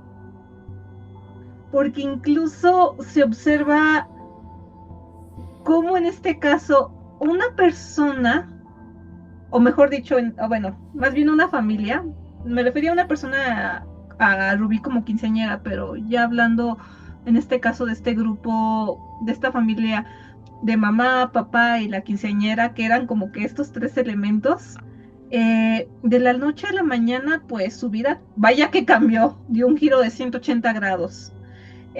Hay una película que recomiendo mucho, que está muy divertida, que a ver si después la analizamos, que se llama A Roma con Amor, de Woody Allen. Y bueno, ahí se dan varios sucesos, porque es una película que tiene diversas historias que suceden de forma paralela. Pero yo me quiero detener mucho con este personaje. Bueno, es que este actorazo, Roberto Benigni, pues, o sea, es un maestrazo, ¿no? Ya lo habíamos visto en La vida es bella y en otras cintas. Pero en esta participación que tuvo en esta película de A Roma con Amor, tuvo un personaje muy tragicómico. De hecho, ya habíamos analizado un poco este tipo de perfiles con el caso de AIMP3, que también tuvimos el honor de invitar a la doctora Elizabeth Martínez. Por cierto, miren, aquí voy a dejar la miniatura de este video, como por aquí va a estar apareciendo, para que lo vayan a ver después de que acaben este podcast, por favor. Pero a lo que yo voy es que justamente la historia de este personaje interpretado por Roberto Benigni, que se llamaba Leopoldo, pues de la noche a la mañana, un día es una persona común, con una vida común, tranquila, y al día siguiente se vuelve una celebridad. ¿Por qué? Bueno, la fama va y viene. Pero esta persona, así como Rubí, o mejor dicho, estas dos personas, eran anónimas en su contexto, y de la noche a la mañana se vuelven famosas sin pedir esa fama, y pues evidentemente su vida, vaya que se fragmenta. Entonces, esta cuestión inherente a la fama accidental tóxica, pero en este caso en una versión pues local en mi caso, que es esta versión mexicana con esta quinceañera con Rubí, ¿te parece que también tiene una repercusión muy delicada? Obviamente más, bueno, también sí para ella, pero también para la cultura pop. Sí, a mí me parece que el caso de Ruby ilustra casos que uno ve, sobre todo en reality. Pienso en Gran Hermano, la academia, donde determinadas personas que salen, y de hecho Ruby estuvo involucrada en la academia, sufrió bastante exposición, sobre tengo las críticas negativas que tuvo Lolita Cortés, por ejemplo, que ahí otra vez sufrió el estrés y ella dijo que le generó gran angustia esa sobreexposición. Ella misma se introdujo en este mundo, pero más que nada pienso en estas personas que se introducen en los reality, más que nada se lo toman como una diversión y a la salida se encuentran con que la mayoría de los espectadores conocen su vida, un mundo de adicciones, o una vida que en muchos casos tenían determinadas vías paralelas, enfrentamientos familiares, agudización de enfrentamientos familiares, problemas con adicciones, todo eso se engrandece, cobra gran relieve. Que el caso de Rubí era una adolescente que no atravesaba todos estos problemas, pero se vio muy sobreexpuesta y se generó un círculo vicioso en torno a que ella atravesó una ansiedad postraumática, una situación de depresión, que yo le menciono a estas personas, sujetos de los reality, porque en muchos casos estas personas, digamos, luego al enfrentarse con la fama, sufrieron ansiedad, padecieron adicciones, muchos casos no pudieron sobrellevar el éxito e incluso terminaron quitándose la vida. Porque para trabajar en el mundo artístico y para la exposición uno requiere también todo un trabajo y una asistencia psicológica. Rubí no tenía esta asistencia porque además, y esto hay que tener presente a diferencia de estas personas, que ellos toman la decisión de ingresar a ese espacio, no prevén las consecuencias. Rubí ni siquiera tenía la decisión de ingresar al mundo artístico inicialmente. Después ella se involucró, sí, pero inicialmente ella no tenía esa intención. Ella tuvo una situación que la sobrepasó en muchos casos, que ocurre a veces en los medios de comunicación con víctimas de accidentes de tránsito o de un asalto que se ven sobreexpuestas también a estos medios de comunicación y que no tienen la preparación y la asistencia psicológica. Rubí, el Estado, y esto quiero señalar, prestó mucha atención en darle regalos, en estar presente con la seguridad, pero nunca pensaron en la asistencia psicológica después de lo que pasó. Yo no vine al gobernador ni al alcalde a decir, bueno, Rubí, vimos que pasaste tanto estrés, que has vivido mucha situación de acoso. El Estado te ofrece la asistencia psicológica de parte de una Secretaría de Niñez o algún área de género específica por la violencia que ha sufrido, porque sufrió violencia como mujer también en determinados memes. Eso tampoco ocurrió. Y la toxicidad, esta toxicidad generó también una revictimización para mí, que es otra cuestión que suele ocurrir en estos casos.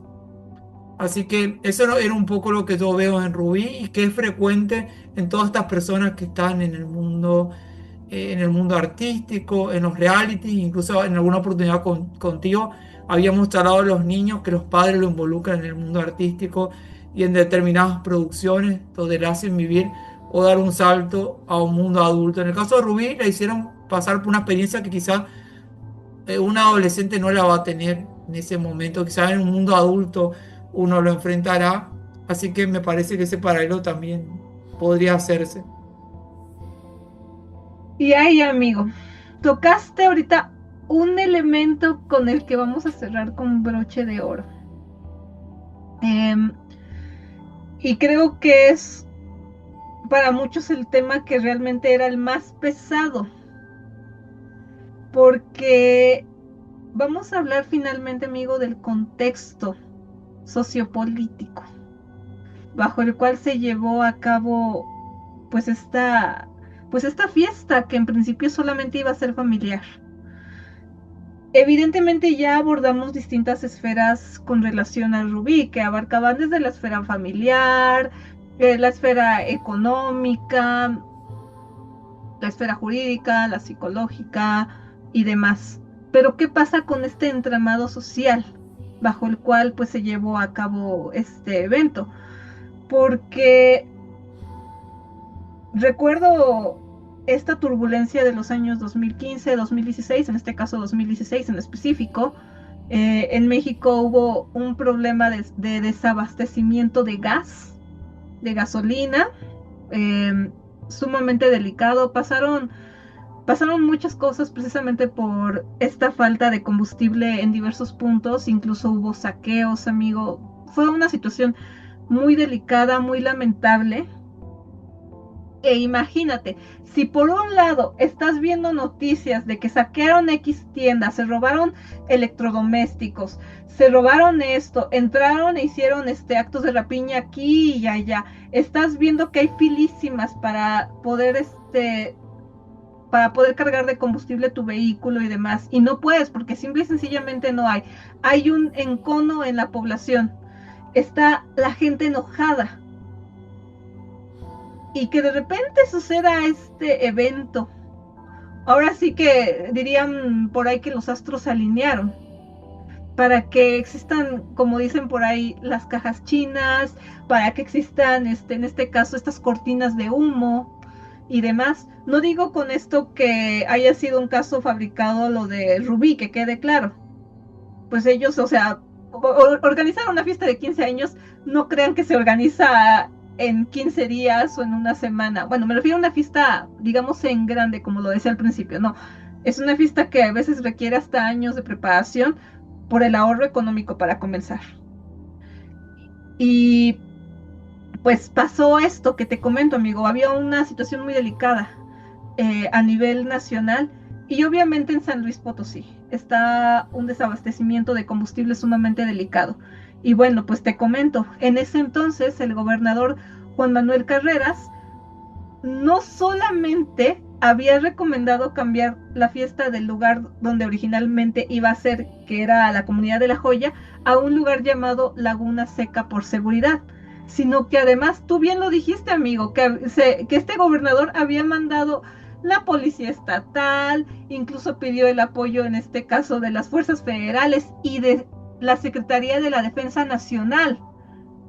Se cerraron caminos y luego pues este gobernador llegó como figura, como socialité aquí en Diva, con toda su familia a la fiesta, en plena crisis de desabastecimiento de combustible, reitero. Y aquí viene yo creo que la pregunta más delicada, amigo. A nivel social, claro está. Bajo tu percepción, ¿esto configura un desvío de recursos públicos o una malversación disfrazada de, entre comillas, apoyo ciudadano, guiño, guiño? ¿Y esto se pudo haber denunciado ante la Auditoría Superior o la Fiscalía Anticorrupción?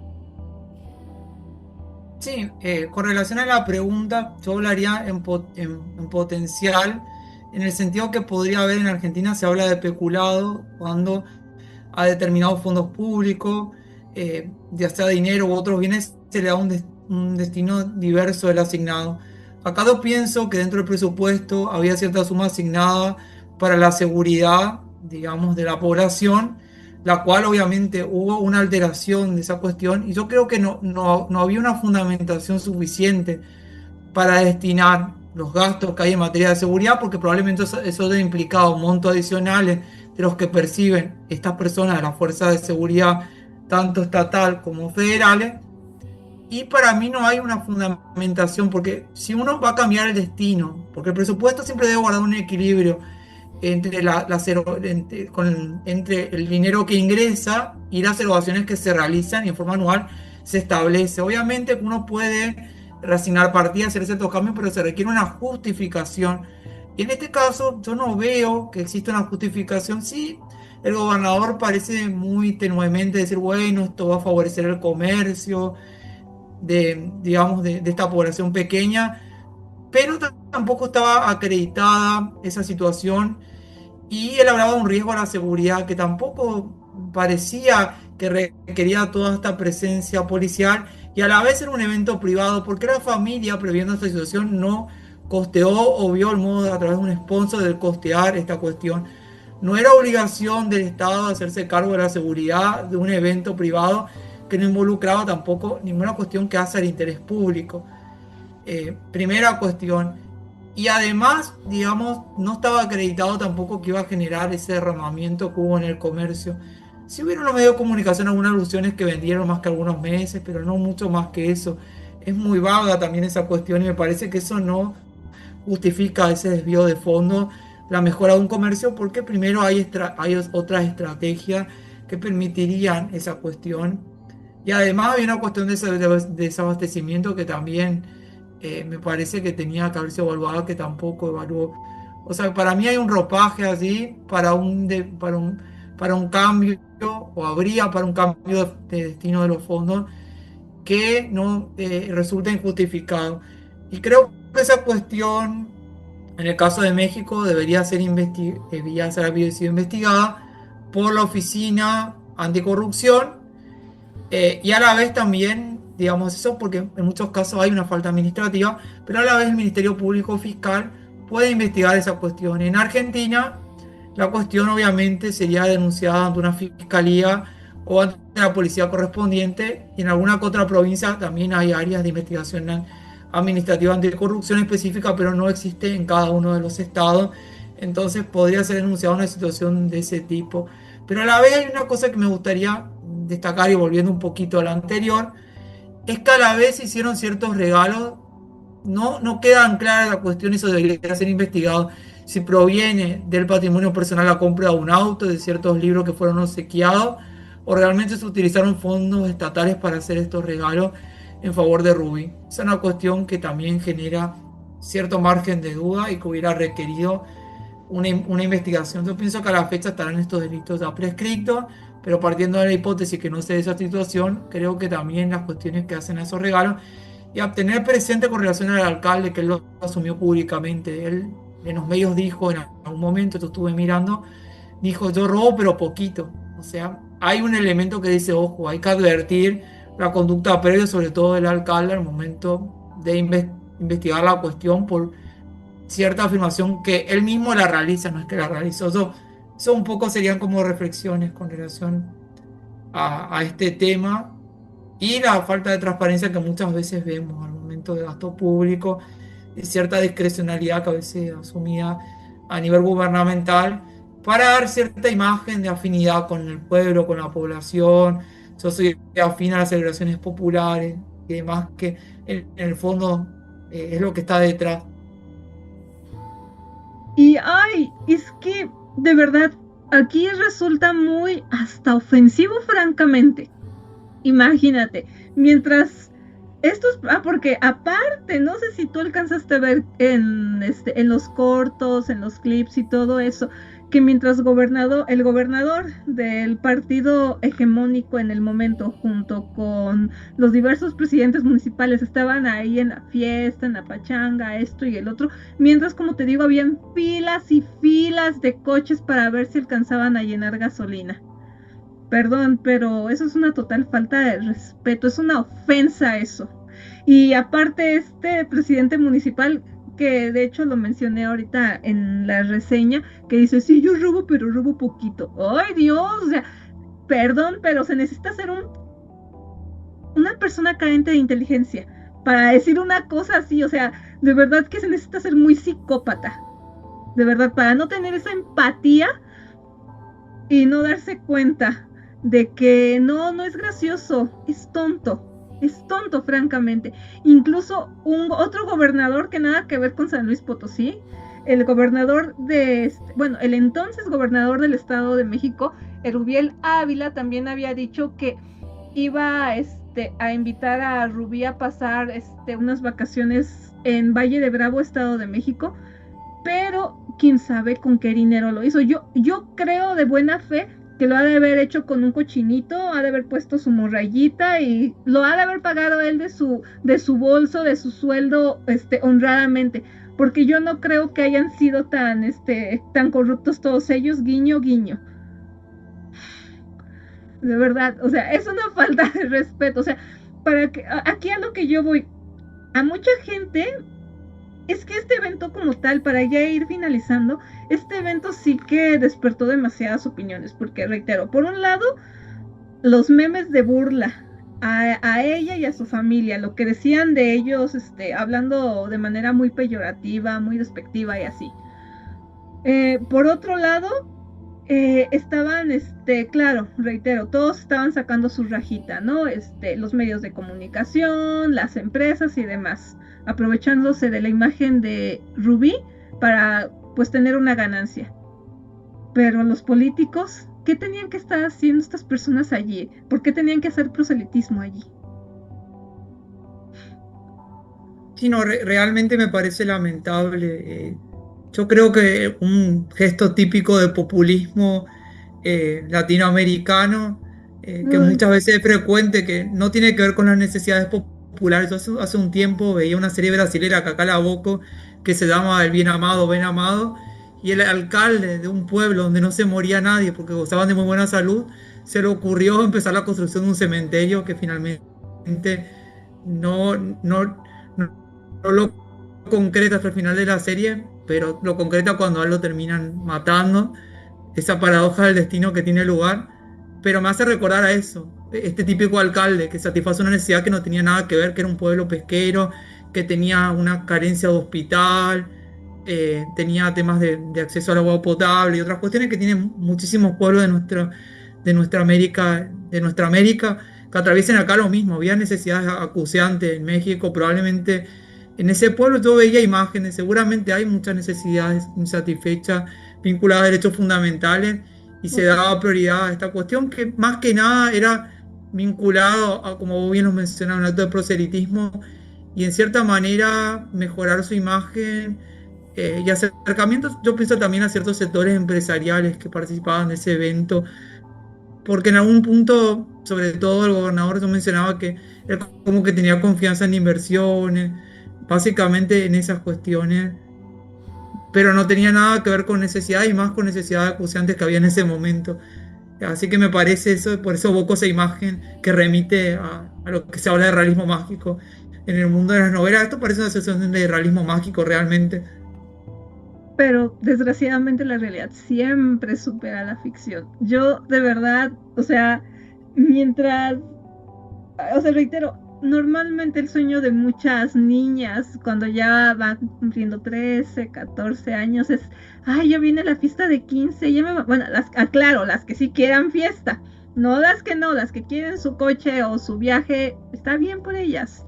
Pero yo me refiero a las que quieren su fiesta o las que por imposición les hacen la fiesta. Este, el tema, o sea, reitero, siempre es lo de la organización, son estos detalles que con el tiempo hasta uno los recuerda con cierta gracia, el practicar el vals, el reunirte con tus chambelanes, el bailar una coreografía con tu papá, cosas así, ¿no? Ay, qué bonitos tiempos también. Ay, ahora sí que es bonito cuando estás en un contexto deseado, cuando estás con tu familia, cuando estás con tus seres queridos. Pero cuando un evento privado, cuando un evento que considerarías uno de los días más importantes de tu vida, pues como adolescente y en general en tu vida, se ve manchado, si me permites esta expresión, por la tragedia, porque ella solamente iba pasando. Y a ella fue víctima del descuido de sus padres, fue víctima en este caso de los medios de comunicación, fue víctima de los usuarios de internet y también fue víctima de los mismos políticos. Me gustaría por último, amigo, preguntarte ¿cuál es tu conclusión sobre este caso, por favor? Sí, este caso para mí una reflexión, sobre todo referido a los padres, sobre la relevancia que hay que dar a la voz de los niños al momento de tomar decisiones.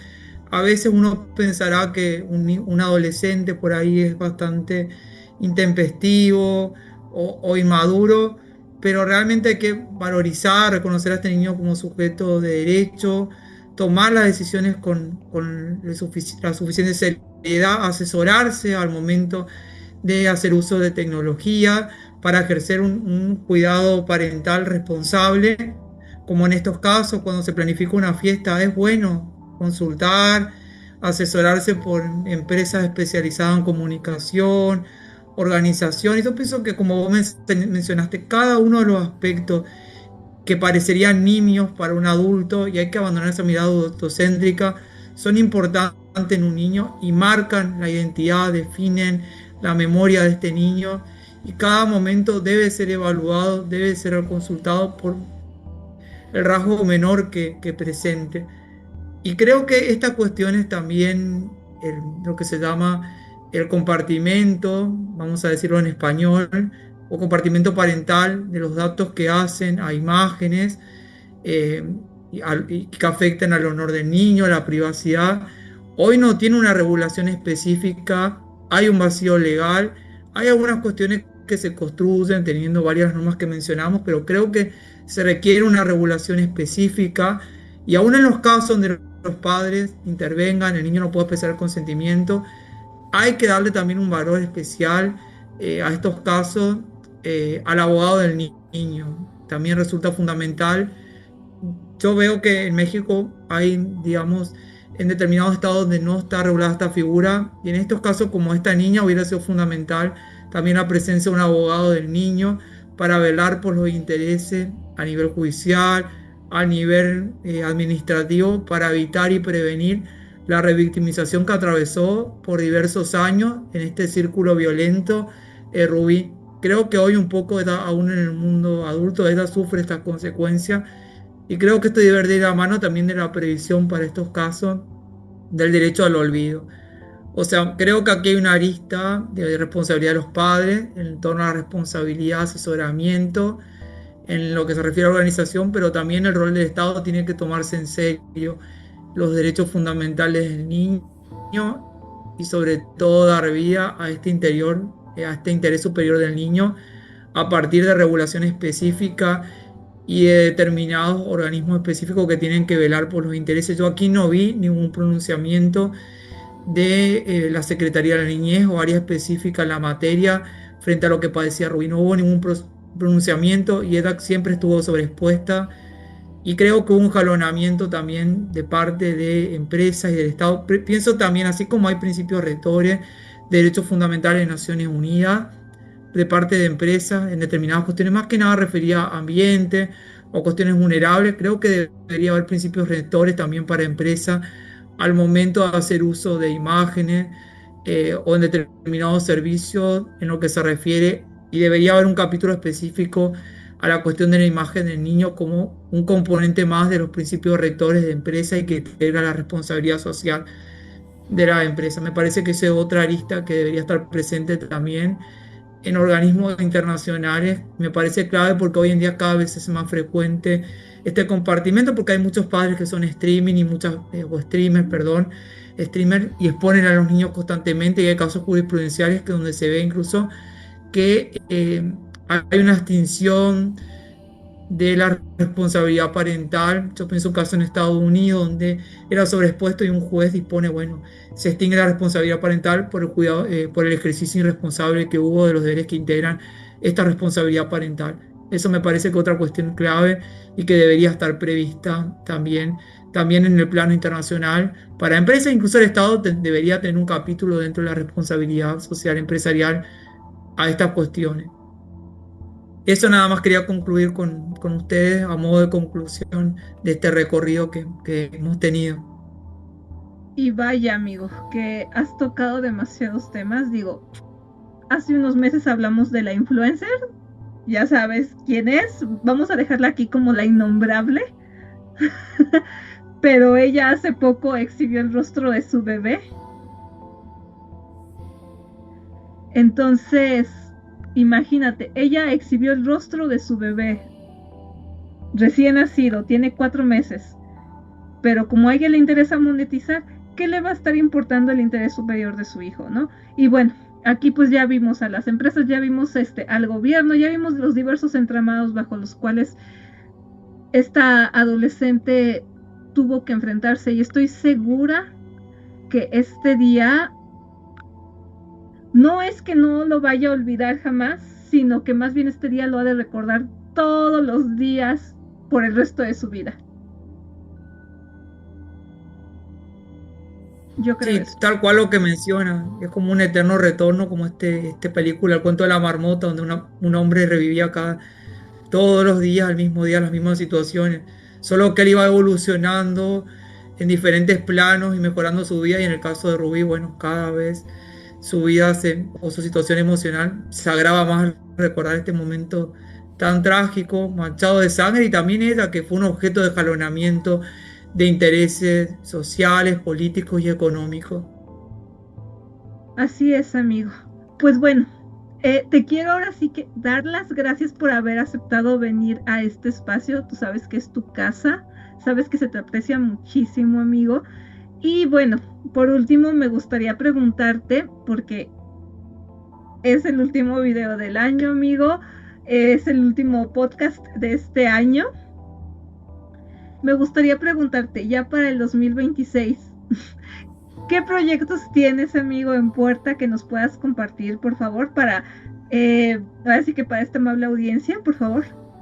Sí, primero estaré participando en el FICDER, en la Jornada de Ficción y Derecho de la Universidad de Buenos Aires, el 24 de enero, junto con la colega que las has mencionado, y aprovecho a saludarla, Elizabeth Martínez López, y después con ella participaremos también en el Congreso de Narrativas de Bioética, que auspicia el espacio Bioética y Ambiente, a mediados de enero, que ustedes podrán ver aquí. Estaremos participando también allí en una exposición que analizaremos cuestiones referidas a las nuevas narrativas bioéticas en materia jurídica vinculada a los derechos de la naturaleza, así que aprovechamos también a invitarlos a ambos eventos, y quiero expresar nuevamente mi alegría de participar en este espacio, que yo lo siento como mi segundo hogar. Claro que sí, amigo. Y pues sí, nos estamos viendo también en FICDER, también voy a andar por ahí.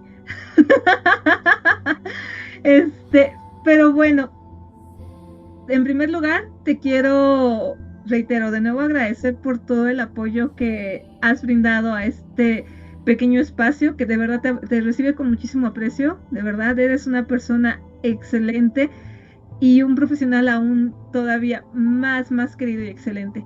Entonces, de verdad, no nos queda más que darte un gran aplauso por esta participación que tuviste, que de verdad estuvo excelsa. Gracias por ser tan empático, y de verdad, amigo, te deseo un enorme, maravilloso, grandioso año 2026. Muchísimas gracias por las gratas palabras. Me siento emocionado de participar aquí, y también te deseo un excelente año 2026 a ti y a toda la audiencia, en donde puedan realizar cada uno de sus ideales, sueños propios de su familia y sus seres queridos, y que pasen también unas felices Navidades. Y nada, expresando para mí el espíritu navideño, que se traduce en el compartir, en la solidaridad hacia el prójimo humano e inhumano, y que sea un momento de disfrute, y sobre todo libre de pirotecnia, porque finalmente terminan apareciendo los sectores más vulnerables de nuestra sociedad, como los animales no humanos y personas que padecen de determinada sensibilidad por determinada condición específica que se encuentra situada en el mundo. Muchas gracias y un gusto estar aquí, y seguramente estaré participando nuevamente con mucho gusto. Claro que sí, amigo. Ya nos estaremos poniendo de acuerdo para futuras ocasiones, porque créeme que este año 2026 viene de verdad con todo. Y bueno, mi estimada audiencia, les agradezco muchísimo que hayan llegado hasta el final del último podcast de este año 2025. Les agradezco muchísimo el apoyo constante que hemos tenido, la verdad. Ahora sí que no quiero que me salgan las lágrimas, porque no, es un momento bonito, de verdad. Y pues bueno, no me queda más que desearles un hermoso año 2026 a todos ustedes, mi estimada audiencia, así mandándoles un abrazo muy cálido a la distancia, tanto a ti, Antonio, como a todos ustedes, mi querido público. Y bueno, sin más, les voy a dejar mis redes sociales que van a estar apareciendo en pantalla en estos momentos. También van a estar apareciendo las redes sociales de nuestro invitado. Y claro, también aparecerán los carteles con la información para que chequen los eventos, tanto del FICDER, que sí, nos andaremos viendo por ahí, ilustrando, claro, esta cultura, arte, derecho, porque siempre van de la mano. Y también vamos a estar en el próximo congreso, amigo, que nos invitaste en materia de bioética. Así que de verdad te agradezco muchísimo por todo. Y bueno, sin más, si este podcast les gustó, por favor, denle like, también hype, comenten, déjenme aquí su opinión. Me gustaría saber qué opinan ustedes de este caso de los 15 años de Rubí. Y también, como reitero, síganme en mis redes sociales que van a estar apareciendo en pantalla en estos momentos. Suscríbanse a este canal o háganse miembros del mismo para que pueda seguir creando contenido.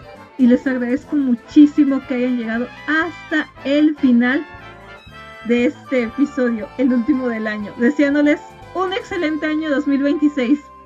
Hasta la próxima, nos estamos viendo. ¡Feliz año!